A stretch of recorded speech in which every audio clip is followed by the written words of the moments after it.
Hey everyone, today's video is about when you get sick and Bakugo says you're overreacting. Please don't forget to subscribe, like, and share, and let's get going. You wake up with a pounding headache, like you've just run a marathon. Every joint protests as you sit up, a deep shiver running down your spine, despite the thick blanket that was draped over you. Groaning, you glance at the clock. It's past noon, definitely not normal for you. Katsuki, you croak, your voice scratchy and weak. No response. You sigh and dragged yourself out of bed and stumbled into the living room. Bakugo's in the kitchen, and he was cooking something that smells both delicious and entirely too strong for your queasy stomach. Kirishimo's on the couch, scrolling through his phone, looking too comfortable for someone who left you to fend for yourself in bed. Bakugo doesn't even glance your way when you walk in, but Kirishima perks up immediately. Hey babe, you okay? He jumps to his feet, crossing the room in a few strides to wrap an arm around you. No, you mumble, leaning into his warmth. I feel terrible. Probably because you were up all night, talking about feeling cold or something. Bakugo grumbles, flipping something in the pan. You're fine. Stop overreacting. You shoot him a glare over Kirishima's shoulder. I am not overreacting, Katsuki. I'm really sick. Uh-huh, he mutters, clearly unimpressed. You've got a little sniffle.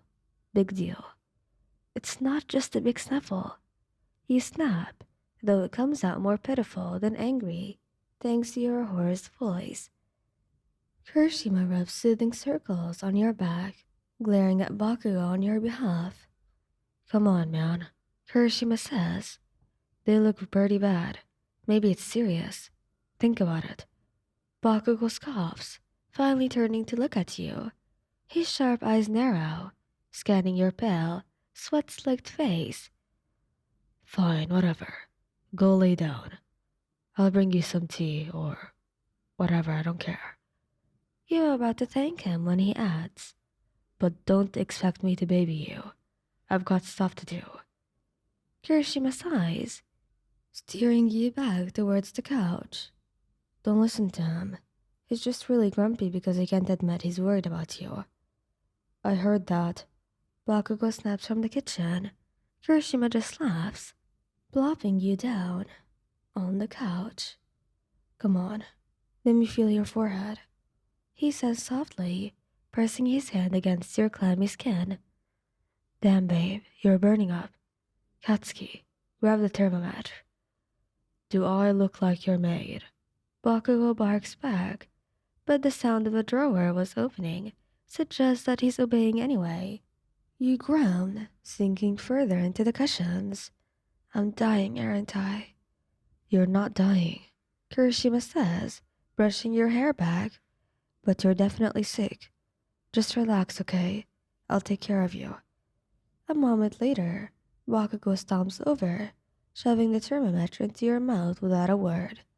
He crouches in front of you, arms crossed, watching the screen impatiently. When it beeps, he snatches it away, scowling at the number. 38.9. He mutters. Guess you're not really faking it after all. No shit, you mutter, your eyes fluttering shut. Bakugo rolls his eyes but leans closer, brushing his palm against your cheek. His hand was warm, rough, but the touch is oddly gentle. Fine, you man. Stay here. I'll finish the soup. See? Kirishima says with a grin. Told you he really cares.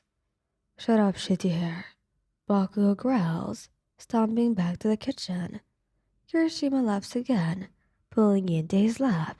Don't worry, babe. Between the two of us, you are in good hands.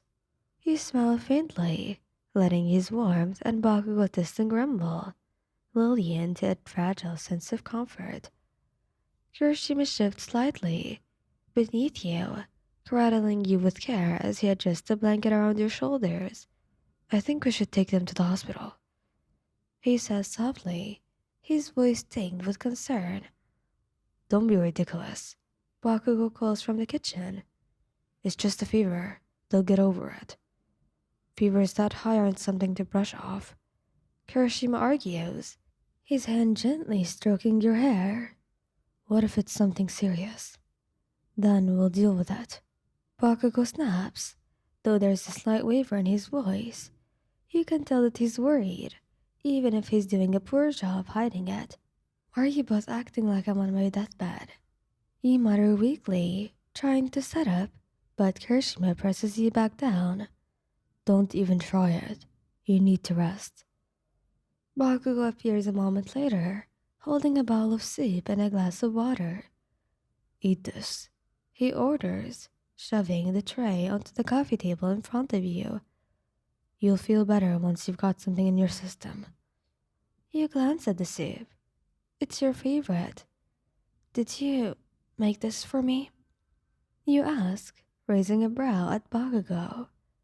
Don't get used to it, he grumbles, avoiding your gaze as he crouches down to adjust the blanket Kirishima had already tucked around you. His touch lingers for a moment longer than necessary, his fingers brushing yours before he pulls away. Kirishima chuckles softly. See, he is a big softy deep down.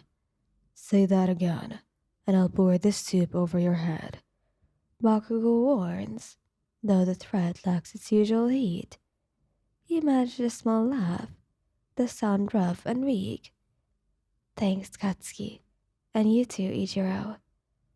Anytime, Kirishima says, smiling warmly as he leans down to kiss your forehead.